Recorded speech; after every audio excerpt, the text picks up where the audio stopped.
Muy bien, varias personas en este país, yo ahorita vengo de una cena con una familia aquí en Tel Aviv, y me preguntan, oye, ¿qué pasa en México? Se enteran de todos los hechos violentos y sangrientos como los ocurridos el sábado en Irapuato, donde mataron a 12 personas, 6 mujeres, 6 hombres, como las del 5 de octubre en Totolapan, donde mataron a 20 personas en la presidencia municipal, 32 víctimas, no es estos dos hechos, 32 víctimas fatales en menos de 2 semanas. Pues resulta que son muchas para un país en donde al año se cometen 125 homicidios. Y uno diría, bueno, sí, pero es un país más chiquito y obviamente se matan menos. Sí, pero si vemos la cantidad de muertos por cada 100,000 habitantes, la famosa tasa de homicidios, en Israel es de 1.49, mientras que en México es de 29.07. O sea, olvidemos del factor que hay mucha gente o poca gente. En México nos matamos con singular frenesí. Y tal es por eso no pueden comprender lo que sucede en nuestro país las personas con quien esta noche platiqué aquí en Tel Aviv. Por lo anterior, cuando me preguntaban qué es lo que pasaba, pues no les puedo dar unas respuestas sencillas. A ver, les dije, número uno, México siempre ha sido un país muy violento. Durante los años en que el PRI tuvo el control político, también ejerció la censura gubernamental, impidió que la población y el resto del mundo se enteraran de la mayoría de los crímenes que se cometían. ¿Por qué? Porque había control de los periódicos, de la radio y la televisión. Entonces se creó durante décadas una falsa percepción de seguridad en nuestro país. Pero los que ya tenemos un poquito más de años, podemos recordar cómo nuestros papás nos decían que había secuestro de niños, que había mucha violencia y que la gente se mataba. Bien, desde 1931, desde 1931 hasta este año, solo se registraron tasas de homicidio de 10 o menos en los años 1969, 2003, 2004, 2005, 2006 y 2007. Que en solo 6 de 92 años las tasas fueran así de bajas solo corrobora los altos índices de violencia que han caracterizado la realidad del país durante casi un siglo. En la década de los 30 la tasa de homicidios llegó a 60. O sea, nos estábamos matando, pero bien. También les explico a estas personas, y les expliqué esta noche, que la mayoría de las policías, ministerios públicos y juzgadores en México, desde siempre, la mayoría, han sido ineficientes y corruptos. Que la procuración e impartición de justicia en nuestro país es algo que solo ha beneficiado a los ricos y poderosos. Por ello, en México, de cada 100 delitos que se cometen, solo 6 se denuncian. De cada 100 delitos que se denuncian, solo 14 se resuelven.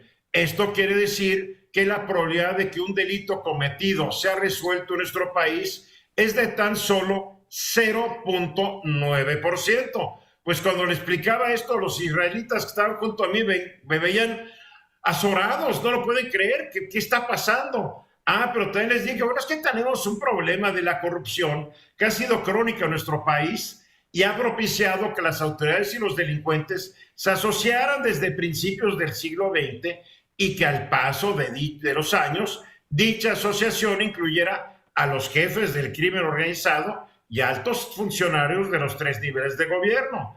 También les explico que la demanda de drogas en Estados Unidos propició que criminales mexicanos traficaran marihuana y heroína desde principios del siglo pasado, que México se convirtiera en el más importante proveedor de heroína de ese país y que desde la década de los 30 hasta los 70 la marihuana mexicana fuera la más consumida en Estados Unidos. Ya no lo es porque ahora consumen la propia. En fin, les explico y aún así les cuesta mucho trabajo entender cómo un país como el nuestro puede estar tan mal. Y a esto le podemos añadir recientes eventos en Zacatecas, en Guanajuato y hasta en la Ciudad de México. Así está el país, Guillermo. Sí, lo que me llama poderosamente la atención es que estás en un país que está constantemente en tensión, que ha tenido guerras recientes, que tienen una guerra permanente contra el Estado palestino, pero con una diferencia, y creo que eso lo va a explicar todo. Ellos sí tienen instituciones eficientes, se matan contra los de afuera, no entre ellos, y lo que llama mucho la atención en México es eso, que el descontrol, la inseguridad es interna, no estamos enfrentados contra ninguna guerra externa, me refiero de un país que además, pues hay que decirlo, en alguna época cuando aquí la comunidad judía, que es muy importante, ha tenido problemas, ha tenido que recurrir a los servicios de inteligencia, el famoso Mossad, de ahí de Israel. Mira, nomás te le digo, no ves policías, porque aquí, y me lo dicen, aquí la tecnología es suprema. La tecnología puede registrar todos los automóviles que entran a una carretera. Toma la placa y la placa ya está registrada a un dueño. O sea, aquí hay control.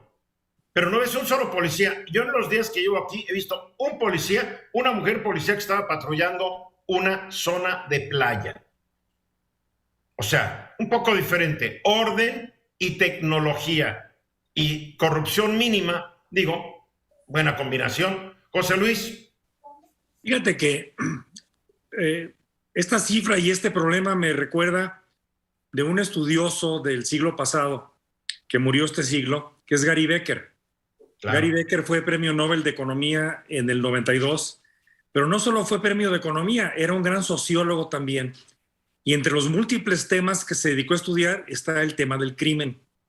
Y su tesis básica es que el crimen se convierte en una actividad económica como cualquier otra, en donde tú mides utilidades y riesgos. Claro. Con la cifra negra que acabas de dar, de cómo en México la probabilidad de que termines en sentencia ejecutoria es muy, muy baja. Menos del 1%. Punto 7, es obvio que quien se decide a tomar ese camino económico, redituable, pues sabe que el riesgo es mínimo de que lo cachen. Entonces, claro, yo le agregaría a tu comentario de que los ministerios públicos son deficientes y corruptos, yo le sumaría el adjetivo de insuficientes.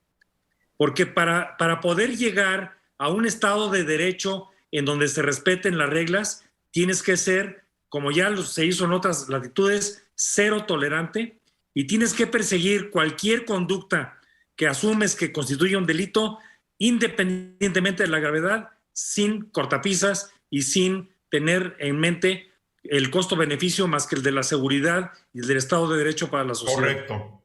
Luzma.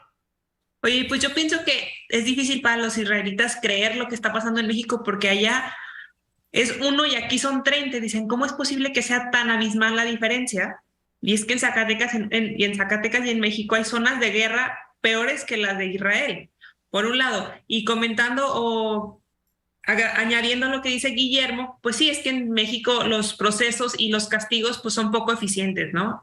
Aquí mira, la tecnología no la usamos. Mira, en pocas palabras, en México es un desorden, en México es de una corrupción, de una ineficiencia, de una improvisación, no le han invertido el dinero a la alta tecnología, meten cámaras y al rato no funcionan la mitad, porque las compraron de quinta categoría, no compran refacciones, porque el país es un desorden. No, y se les acaba el negocio si nos volvemos eficientes, la verdad. También se les acaba el negocio. Alejandro, te veo como que te estás yendo, no sé por qué, tal vez porque no quieres estar con nosotros esta noche, pero mira, te veo así. No, por supuesto, creo que el comentario de José Luis es muy oportuno e inteligente. 10 segundos. Cuide el asunto.